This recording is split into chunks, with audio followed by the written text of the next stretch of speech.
Hi guys, thanks for tuning in to another episode of Nuggets News. Today we welcome Jason, one of our team members who's been right across the Sol ecosystem, everything Web3 related, but particularly this airdrop guide that he created over a year ago. And I think there was 5 figures or more depending on how much you farmed and with all those airdrops. And Jason's about to share another cheat sheet for members soon. But today we really want to dive into the Sol ecosystem, some of those opportunities. It's really come a long way.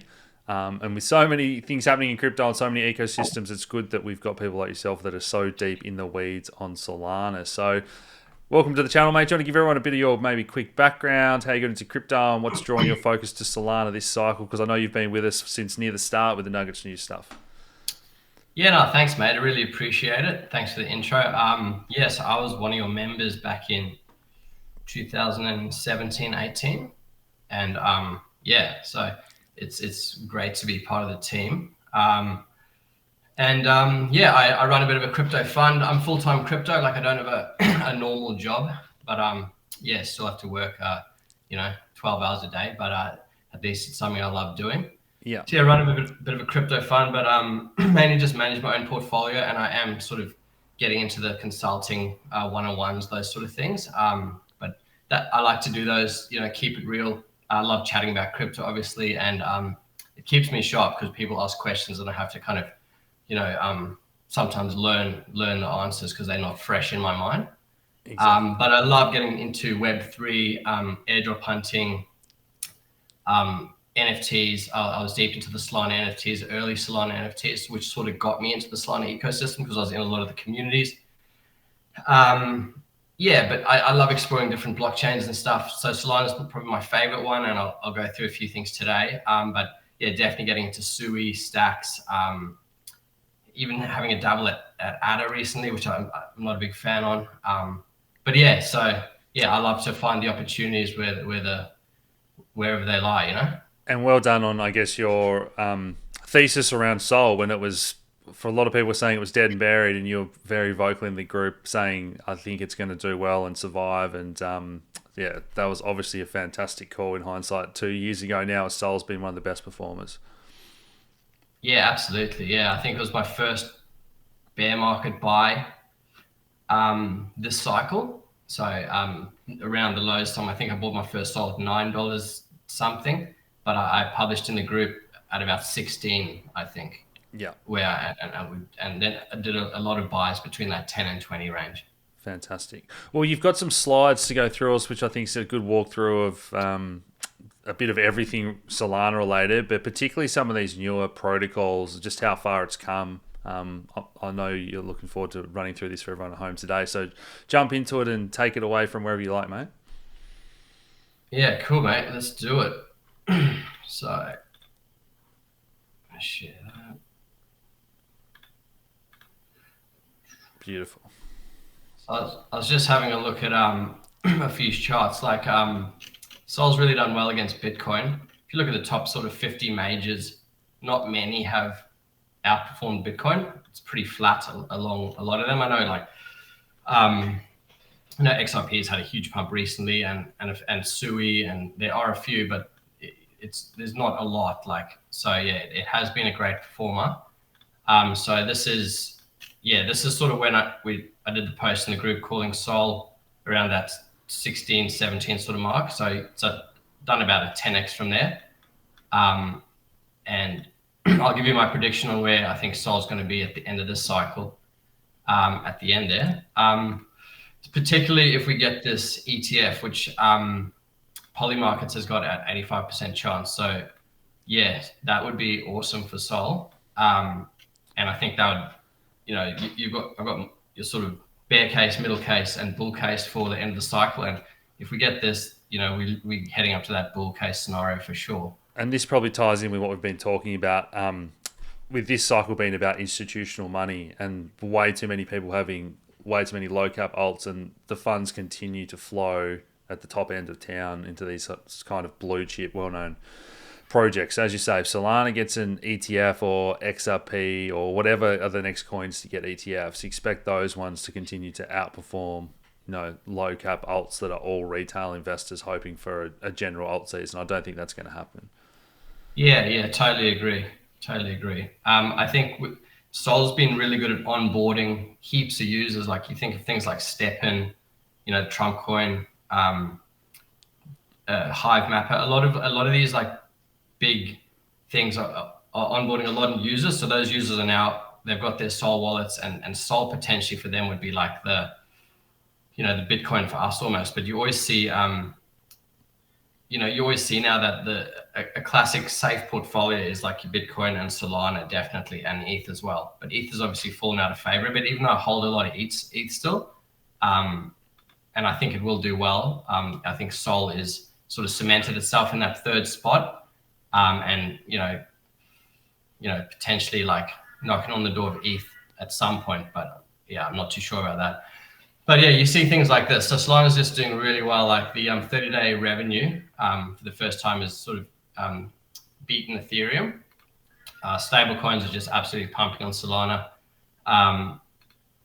If you compare the chains, so it's a real heavy hitter. So ETH's got 6 times more total lock value, but Solana just kills it in the fees and the revenue, and particularly the app revenue, which I really like, because that incentivizes people to build on Sol. There's a lot of app revenue getting generated there, and yeah, just perps, volumes, all these kind of metrics.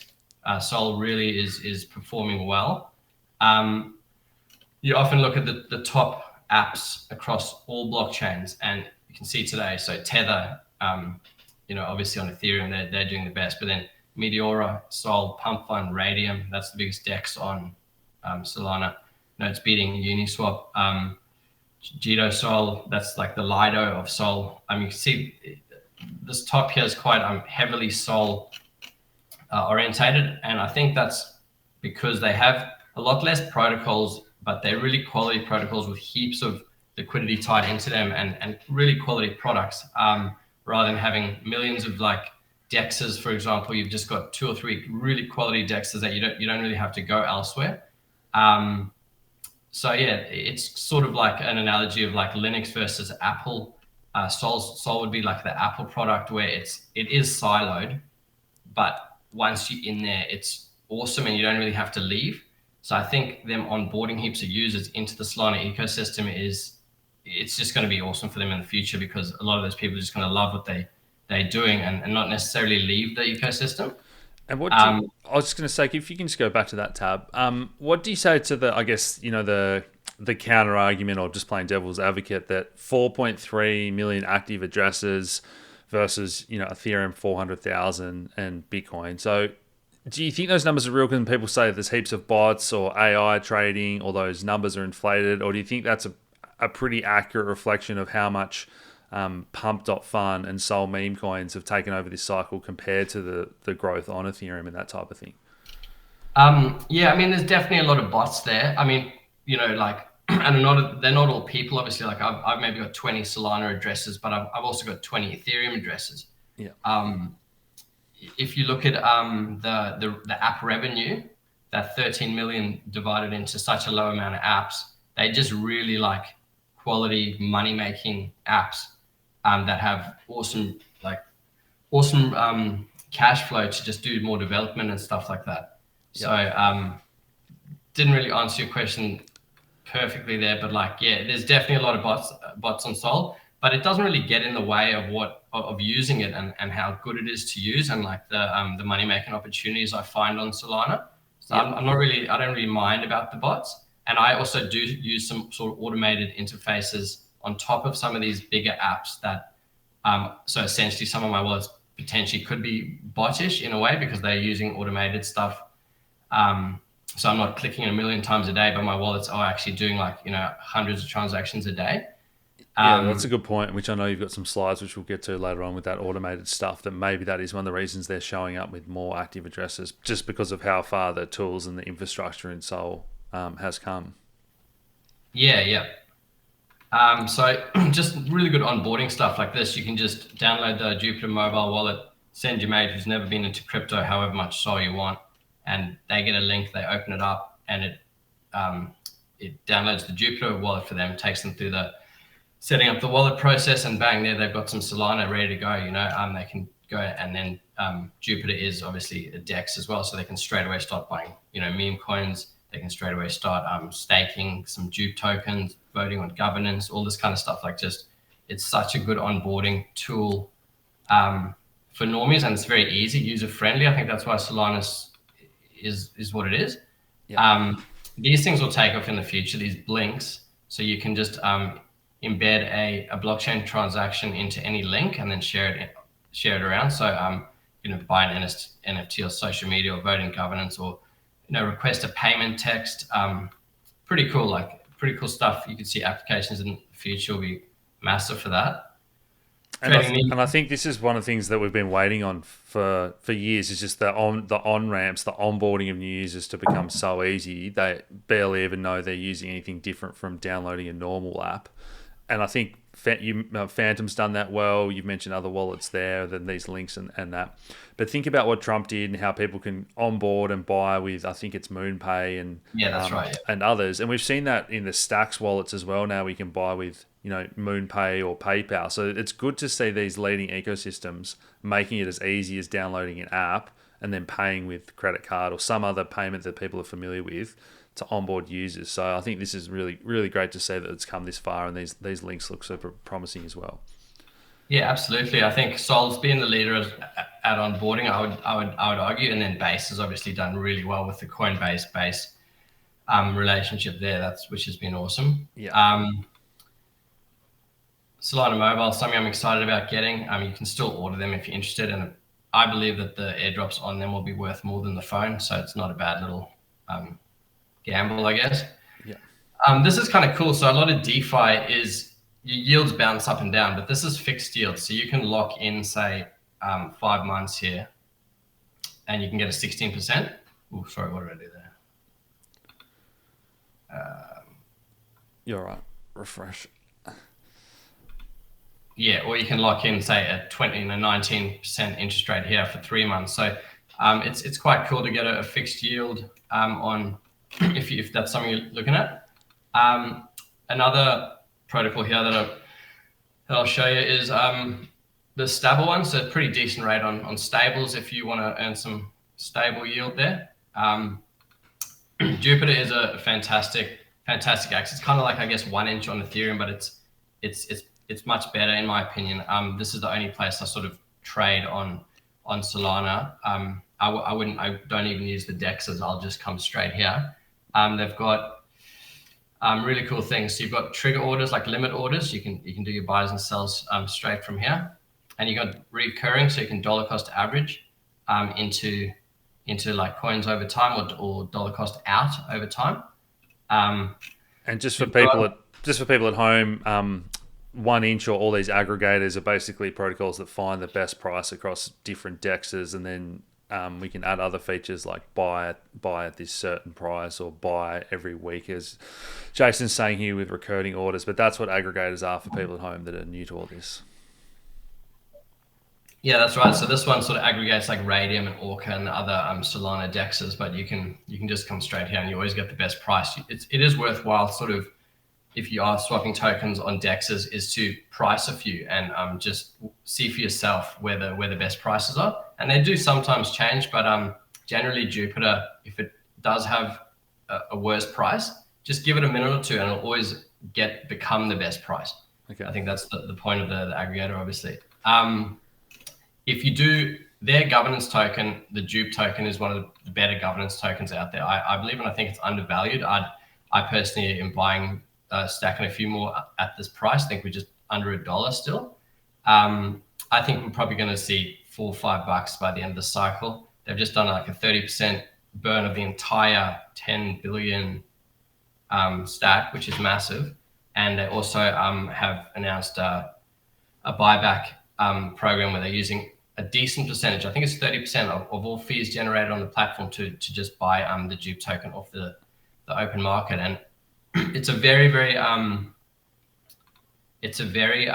active governance group. I've never seen a protocol with, well, I've never been part of a protocol that's as active as this. So a lot of really cool proposals coming through, and you should always vote on these proposals. And yeah, if you do vote on all the proposals, the ASR rewards are pretty good. So like I only voted on 2 or 4. This is 2 quarters ago, and I got like 50 dupe. So it's just free money. You know, everyone should be doing this if they do hold dupe just to stake it. You know, if I voted on 4 or 4, that'd be 100. Yeah, so just a bit of free money there. One of my best holds this year on in my portfolio has been this JLP token. So obviously I'm majority Bitcoin and Solana sort of equal, and ETH is thereabouts, but it's sort of fallen off a little bit just based on price. But this JLP token will be my 4th biggest hold, and it's just a basket of these tokens here. You can see the percentages. It is Sol heavy, but it does have a bit of ETH and Bitcoin and stables in here. But it's got this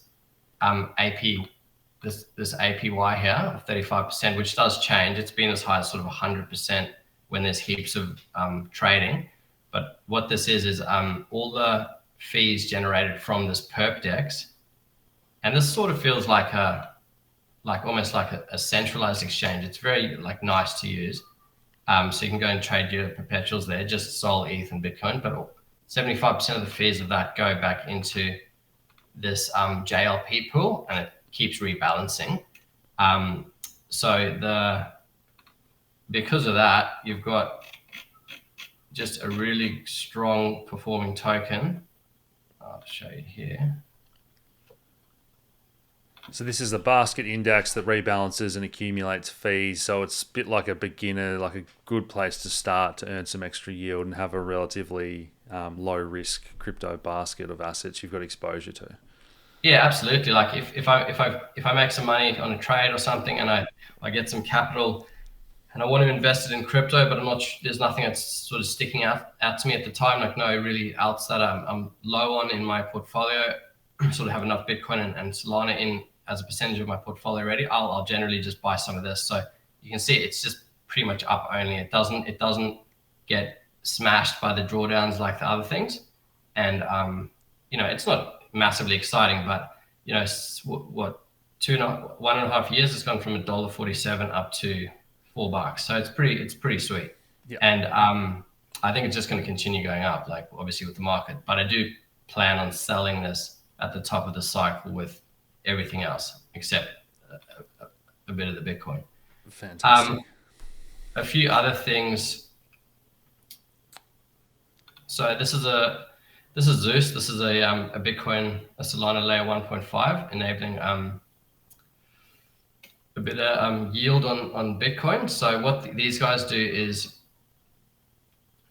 you can keep your Bitcoin on Bitcoin, and then you can get a derivative token on Solana where you can play around in yield. So it's unlocking that huge amount of value that's just held in Bitcoin and it's not earning anything at the moment. Sort of similar to your stacks thesis, I think. So it's a version of wrapped Bitcoin, but they say non KYC there as well. So it's centralized but still somewhat private. I think that's the idea. Yeah. Yep. Kern is something interesting. So this is like a privacy layer on Solana. They've actually just they're going to do a big airdrop soon to a lot of Solana wallets that have been active in Solana.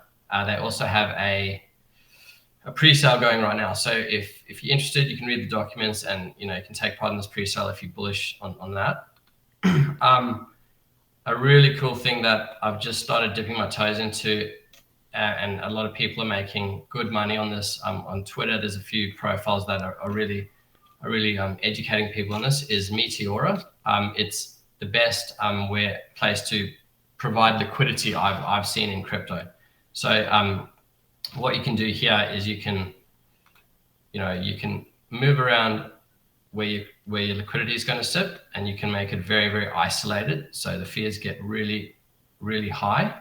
And then if it slips out of that little range you've set there, your pool will no longer be active. So you're not going to have that long and permanent loss. So you don't necessarily have to monitor the positions as much, although you are going to be slipping out. So you won't be earning interest anymore, but you could jump back in.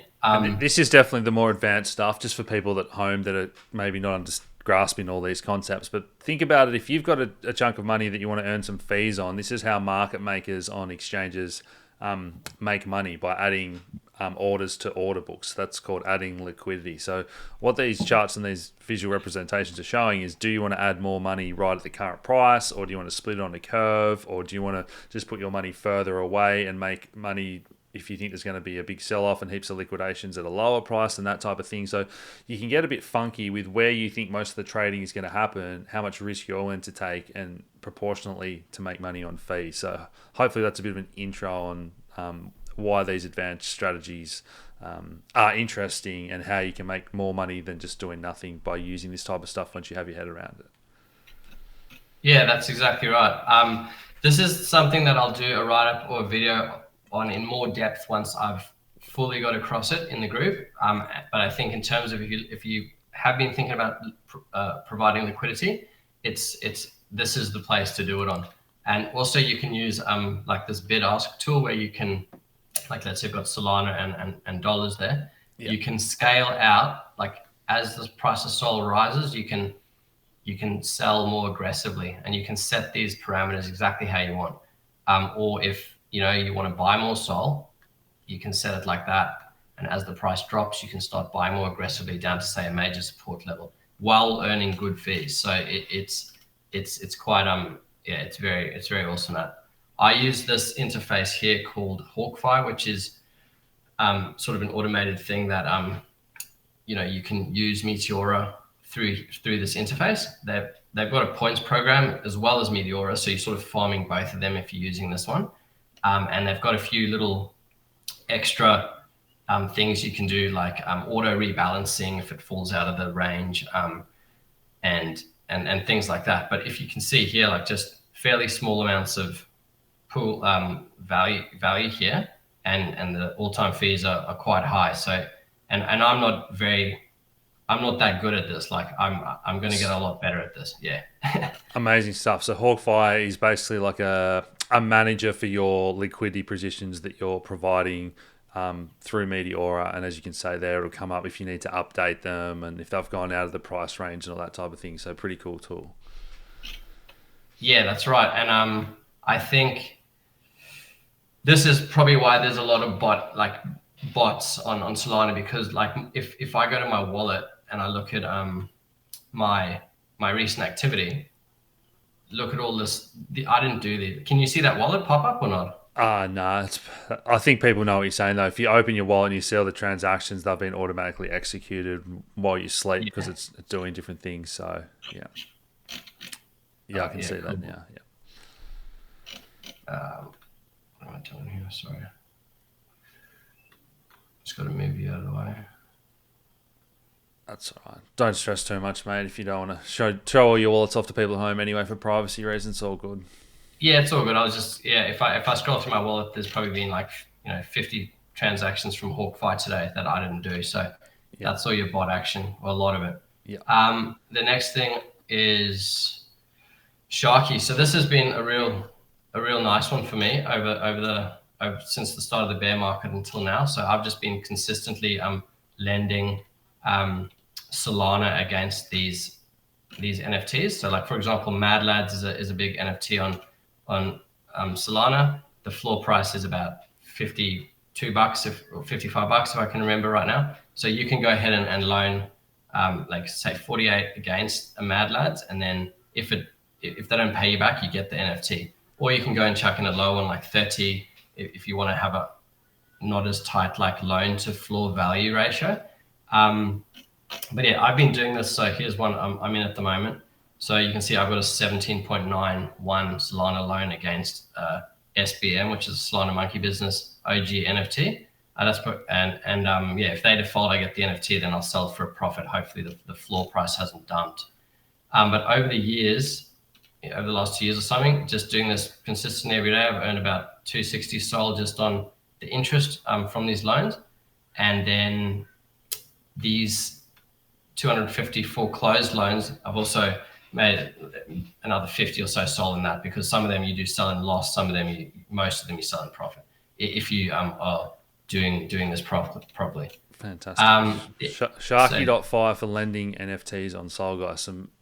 Plenty of rewards to be had there. So well done on that, Jason. Looks like you've done fantastic from farming and lending there. Yeah, and I did a write-up in the group a good year or two ago about this as well. So hopefully a couple of members jumped on that as well. Yeah.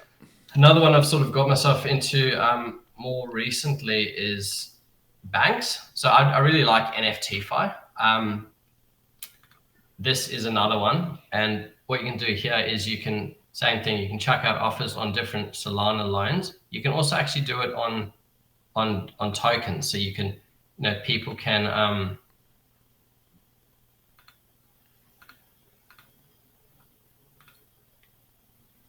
tokens. So yeah, here's the loan market. You can go ahead and loan, like this is banks. It's the token of this thing. You can go and loan. I mean, you wouldn't do that because it's 200, but anyway, I'll just jump into what I've been doing. But the Solana NFTs is, so these are my active loans here. Like I've got a 37 Solana loan against this Mad Lads here. And, the loan to floor value ratio is only 71%. So it's still a safe loan, getting 34% on that. So it's not amazing. It's not as good as Sharky. But if this loan to floor, loan to value ratio goes up closer to 100, these APRs get a lot higher. And this is like the history here. So I've only been doing this I haven't been that active on this, but this is the history I've got here. And I've earned, say, 3.4 Solana with a penny interest of another 1.3 there on current sort of loans. So yeah, another little NFTFi thing you can do to make some Solana. This one I was just having a muck around today with, called RainFi. Similar thing, but you can do tokens as well. So you can go ahead and loan some Solana here, and the medium's 56% interest on that, averaged 73%. So I came and chucked a little one last night. So I'm offering 5 Solana, and where's my loan here? So I'm offering 5 Solana. No one's taken it yet, but and I've made it a 50% interest rate. So somebody can come along, pick up my 5 Solana at a 50% interest rate, and then yeah, there's some good interest on there. Some other things that I like to do is lend and borrow on Camino and MarginFi. So these two, and you can often find there'll be incentivized pools here. So you can often find little arbitrage opportunities here where you can potentially, borrow Dupe Sol on one of them, swap it to, another LST Sol, and then deposit it on the other one. And you can arbitrage a bit of interest there, particularly if they have these pools that have, some of them have rewards. I can't see any now, but yeah, you get the picture. Yeah, so another pretty cool protocol is this Parcel. You can bet on property going up and down. But the reason why I'm interested in it, because I chucked some liquidity in here last year when we did the airdrop guide. So April last year, just 3K, and what that does is you're getting a bit of interest. You're getting like a smaller bit of interest there, but also you're getting points. So with that amount of money I chucked in there, I'm sitting 873 wallets out of 57,000 wallets. So when the next airdrop comes, they've done one already. Like I'm gonna get a pretty sweet airdrop for that. Like if you can get into the top 1,000 wallets, the airdrops are usually pretty lucrative. Yeah, so this is the current airdrops I'm sort of doing at the moment. Those ones with color there, and then these are all the ones that I plan to do. So I'm gonna do a big write up in the group, step-by-step stuff for all of these. We sort of did one last year here, you can see, and yeah, all just really nice step-by-step links, so you're not going to go to the dodgy sort of places, because you've got to be very careful with airdrop hunting. Yeah, so really looking forward to that. I think last year I got about 45K hunting airdrops, and I sort of actively did it for about 2 months. I just did it sort of full-time for 2 months, and then dabbled at it for the rest of the year. So it's something not to overlook if you have a bit of time, or maybe don't have too much capital, but you want to just to invest in crypto, but you sort of want to build your crypto up. Yeah, I just really enjoy doing it, to be honest, because it takes you down all these little Web3 rabbit holes. So yeah, I love doing that, and that'll be a really nice comprehensive airdrop guide for members coming up. in the group. Yeah, and as you say, it's super popular, and you spell it all out exactly how to do all that for people. So, guys, put some time aside on a Sunday arvo or whenever. Even if you just do a few of them, so many people have turned thousands of dollars for just doing a few clicks and whatever. So it just helps you get your head around how to use crypto and become better at all this DeFi stuff. Anyway, so a great learning experience and a way to earn money. Yeah, absolutely. Yeah, so that's about it. But if Any a few final coins thoughts, mate? Or you did tease us with a sole price target at the start. yeah, I'll get there. Thanks for reminding me, actually. A few coins I picked up recently is Nasana. I like this, and they've had a big dump. So have a look into these if you're looking for some. I like this graphene. It's in the AI agent space, but it's not one AI agent. It's an AI agent launch pad. So it's kind of like the picks and shovel argument in the in the AI agent. Big dump. I think, I mean, they haven't been around long, this token. They only came out in December. I kind of see this, I could see this getting to 2 bill. I could see this being a 10xer. But, do your own research on that one. Cool. That's about it. And then my sole target for this year, I reckon by sort of the end of the year, if all goes to plan, would be the par target would be 800. And I think, if we get the ETF and nothing, major happens, I think $1,000 is where Sol should hit. But yeah, I'm going to start sort of aggressively selling if we start getting into this, 7, 8, 900 range for sure. Amazing. Well, mate, I've really appreciated that. I'll stop that screen sharing. Perfect. Mate, that's been a fantastic walkthrough. I think people at home really appreciate it. People are going to love that airdrop guide. And so, yeah, well done on your success as well, going from coming in like everyone did in that first bubble to now running your own fund and becoming part of the team. I think it's a great story and people love hearing that as well. So thanks for the chat. No, awesome, mate. It was awesome. Really appreciate it. Cool. Thanks, guys. Cheers. Take it easy, mate. Awesome.